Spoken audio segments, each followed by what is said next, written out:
Hello guys, இன்னைக்கு நம்ம சேனல்ல ஒரு சூப்பரான ஒரு குலாப் ஜாமுன் ரெசிபி தான் பார்க்க போறோம். இந்த ஒரு ரெடிமேட் பேக்கும் இல்லாம நம்ம ஒரு பிஸ்கட்டை வச்சு Britannia மில்க் பிகிஸ் பிஸ்கட் வச்சு நம்ம குலாப் ஜாமுன் பண்ணியிருக்கோம். பாருங்க எந்த அளவுக்கு சாஃப்ட்டா வந்திருக்குன்னு. நீங்களும் இதே மாதிரி ட்ரை பண்ணி பாருங்க. ரொம்பவே சூப்பரா இருக்கும் குலாப் ஜாம். நீங்க யார்ட்டையும் கொடுத்து பாருங்க. இது இன்ஸ்டன்ட் மாவு மாதிரி சொல்லுவாங்க. அந்த அளவுக்கு வித்தியாசமே தெரியாது. ரொம்பவே சூப்பரா இருக்கும். ட்ரை பண்ணி பாருங்க. வாங்க இப்போ வீடியோக்குள்ள போலாம்.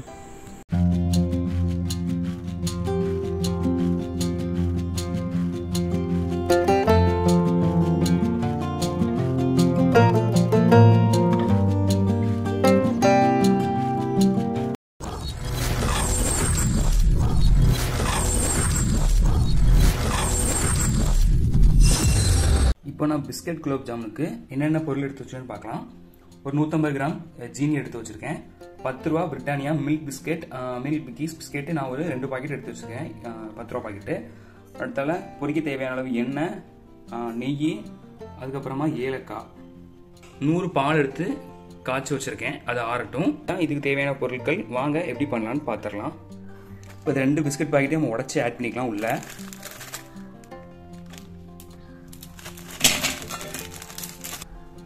உடச்சி ஆட் பண்ணியாச்சு. பால் லைட்டாக வெதுவெதுப்பாக இருக்கட்டும். அந்த மாதிரி ஸ்டேஜில் ஊற்றிக்கோங்க. அப்போ தான் பிஸ்கட் சீக்கிரம் சாஃப்டாக ஆகும்.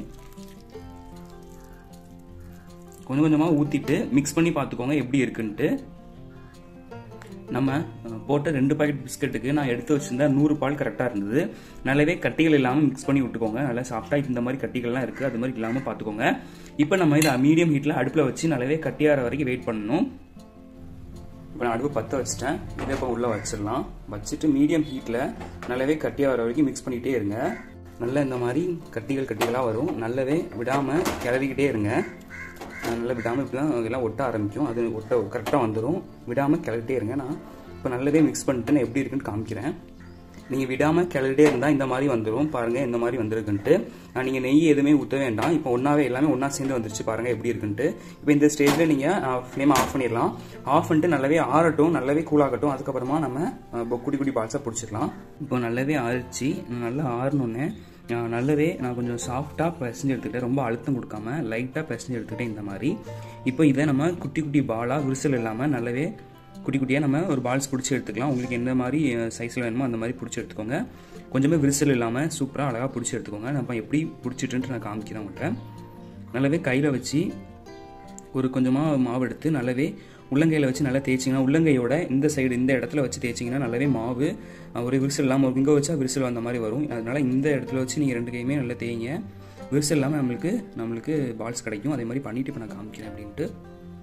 இப்போ இதே மாதிரி எல்லாத்தையுமே நல்ல விரிசல் இல்லாமல் பாருங்கள். இந்த மாதிரி பிடிச்சி எடுத்துக்கோங்க. விரிசலே இருக்காது எந்த இதுலையுமே. ஃபஸ்ட்டு பிடிக்கும் போது அழுத்தம் கொடுங்க.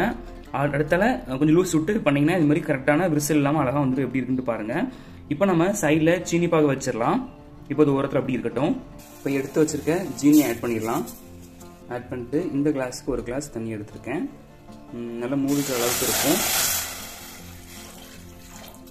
இப்போ இது நல்லா கரைஞ்சி லைட்டான கலர் சேஞ்ச் ஆகட்டும். பாகு எதுவுமே இல்லை. லைட்டாக ஒரு கலர் சேஞ்ச் ஆகட்டும். இப்போ நல்லாவே கொதிச்சுட்டு இருக்கட்டும்.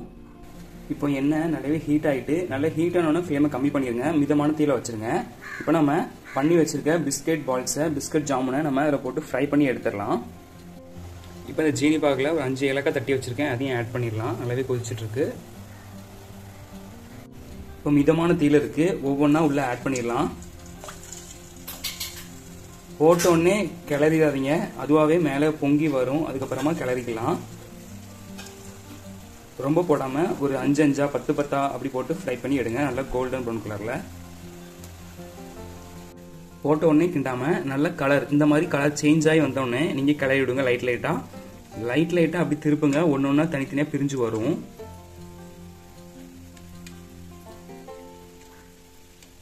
இதே மாதிரியே பண்ணுங்க. அப்படி நல்ல கோல்டன் ப்ரௌன் கலரில் வந்தோடனே அப்படி நீங்கள் எடுத்துடலாம். இப்போ இதே மாதிரி வந்ததும் எடுத்துருங்க. கொஞ்சம்னா கலர் நீங்கள் பார்த்துக்கலாம். ஆனால் இப்படி இருந்தால் தான் கடையில் உள்ள மாதிரி நல்லாயிருக்கும் சாப்பிட்றதுக்கு. இப்போ இதே மாதிரி எல்லா பால்ஸையும் நம்ம ஃப்ரை பண்ணி எடுத்துடலாம். ஃப்ரெண்ட்ஸ், இப்போ நம்ம எல்லா பிஸ்கட் பாலையும் பொரிச்சாச்சு. பாருங்கள் எப்படி இருக்குன்ட்டு. கரெக்டாக எனக்கு 2 பாக்கெட் பிஸ்கட்டில் எனக்கு 34 பால்ஸ் வந்துச்சு ஜாமுன். இப்போ சீனி பாகு ரெடியாக இருக்குது. நான் 10 ரூபா பாக்கெட் 2 பாக்கெட் தான் எடுத்திருந்தேன். நான் நெய் தேவைப்படும்னு நினச்சேன். நெய் தேவையே படலை. நல்லாவே பால்ஸ் பிடிக்க வந்துருச்சு. இப்போ நம்ம இதில் உள்ள நல்லாவே சூடாக இருக்குது, மிதமான சூடு. நம்ம ஆட் பண்ணிக்கலாம் நம்ம எல்லா ஜாமுனையுமே.